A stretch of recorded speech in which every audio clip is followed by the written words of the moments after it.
Wait, so God the Father's a male? Hold on, God the Father. So where do we get God the Father from? What Greek word? From your scripture. Well, from Abba, right, which is a very close personal term. You're not answering my right? questions, and you're bringing up random language that doesn't matter. Well, it actually does. No, it okay? doesn't. But let me get down to the root of it, because he's not a man. You know he's not a man under your worldview, yet you still use his preferred pronouns. You still call him a man. Christ is a but man. You don't do that with trans people because you're transphobic. That's why. Okay, got it. But Christ is a man. I'm happy to get into the sexuality and Before gender incarnation, he's not. of the Trinity, okay? Before incarnation, Okay. there's no penis, there's no XY chromosomes, there's no small hold gametes. on a second. Let's think about it. If that's correct, how is it then Jacob saw the face of God?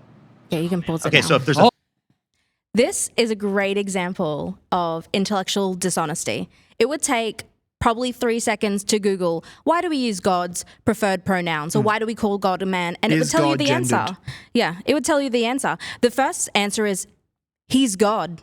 He can call himself whatever he wants. He's not a human being who's pretending to be another gender or claiming to be another gender. He is God, and he can say what he wants about himself, first of all. Second of all, there's a thing called anthropomorphism. That's when you use words that relate to humans for something that is not human.